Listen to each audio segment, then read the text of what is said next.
don't turn it up. He's just saying that because I'm right here. I just wanted to say for the ukulele people here that if you want to play not as good as Del, but you have a homespun tapes course, don't you? I do, and I have a new one coming out. And a new one. So don't worry. I'm sure most people are familiar with homespun tapes, but if you're not, going to homespuntapes.com and you can learn anything.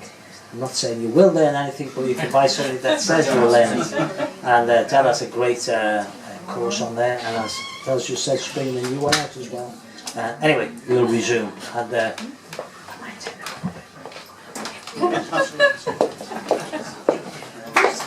thank you very much.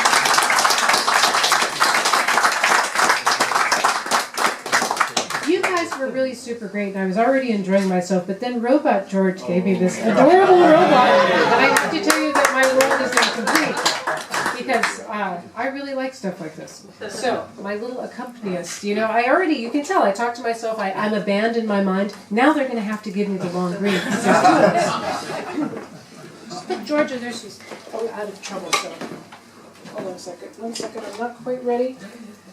Almost there. Okay.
The Cold Morning Shout. I don't know why.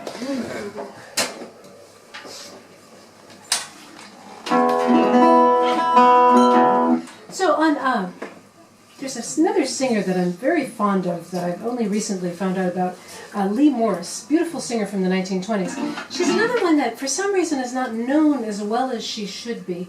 And but I think this was more her own fault, because Lee Morris, she was the kind of girl who every time she got a big break, she just blew it. She got a big role on Broadway, she shows up drunk to rehearsal. You know, she's a girl I really feel for. I can relate to poor Lee Morris. She still managed to record about 180 sides. That's a lot of sides for the 1920s. And she wrote some songs. This is one that she wrote with her first husband, who was Robert Downey Sr., so he must have been Robert Downey Jr.'s great-grandfather. And this song, like all of her songs, even when she's singing something really kind of saccharine and sweet, there's still something relentlessly downward trending in everything she does.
Traveling, other than, you know, just getting to, I mean, playing guitar is lots of fun, playing the ukulele is lots of fun, but I really like to eat. I like to eat all of the things that there are all over the world. Here I like to eat bubble and squeak. It's very hard to get. It's hard to get a good bubble and squeak, but there's something delicious to eat every single place that I go in the world. And you know, I'm headed for Italy. I'm actually on a diet right now because I was saving it for Italy. This is a song about southern foods. Because where I come from in the northern, I live in the upper left of the United States in every way. It's in Seattle, and it's a little dicty there. You know, like, well, people are like, was that meat properly sourced? And are those vegetables completely, totally organic? And did those coffee beans each sign a release after they were taught to speak English so that they could personally agree to be roasted? And you're like, and then you get to the South, and you just eat bad things.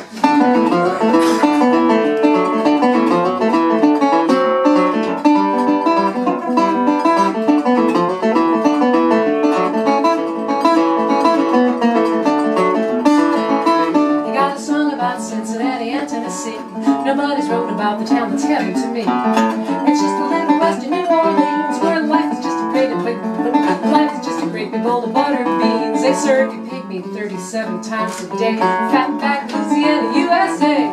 Let me tell you, every hog has got it made. He wallers in a puddle filled with marmalade. And every cow is just the fattest one. I am for making black cane molasses with their candy yams. Everybody's living in a great big way. Fatback, Louisiana, USA. Know every house sure ain't the Ritz, but you're handy when you're hungry, cause they built out of grits. Now listen, boys, when you're ill, you get a black-eyed pea instead of a pill. Now let me tell you, when you go to call down there, you get the ham gravy that'll curl your hair. They pour a quart of brandy over a ham, they add a pint of gin and let it simmer in the pan. They drink up all the juice, throw the ham away. Fatback, Louisiana, USA.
There's a couple of Steve James fans, at least in this audience, and you know he's coming to England very soon, so look out for him. He's a wonderful guitar player, fabulous singer. And I'll play a song that I usually do with him.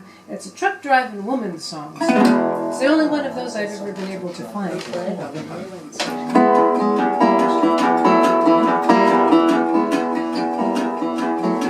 I'm gonna roll through every city that's on the map. That's why I wear this truck driver's hat. I like to roll, truck drivers roll. I'm gonna roll, that truck drivers roll. What's going on with you, baby? That wasn't where you started out.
like in Mexico, I like to roll.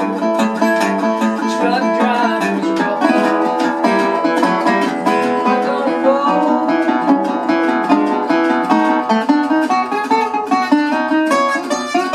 Truck drivers roll. Man, I sure like to roll. Truck drivers roll.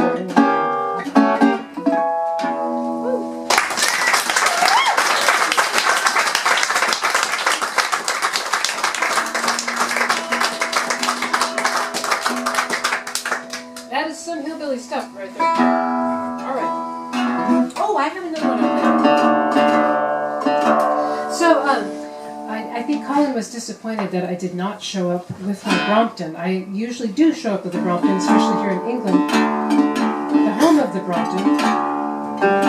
But I just had too much stuff with me this time, and most of my bicycle riding is going to be over in Netherlands, which, you know, is like Coles to Newcastle. You don't need to bring bicycles to the Netherlands. But I do have a song about my bicycle. This, instead of having a midlife crisis a couple of years ago, I made a 45 RPM record with a rock band. It was really fun. And it was a much better thing to do than have a midlife crisis. So this is the flip side of my two-song 45 record.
Something slow and sensitive. Perhaps another Memphis Mini song. Yes, what a good idea, Dell. Good. Okay, thanks.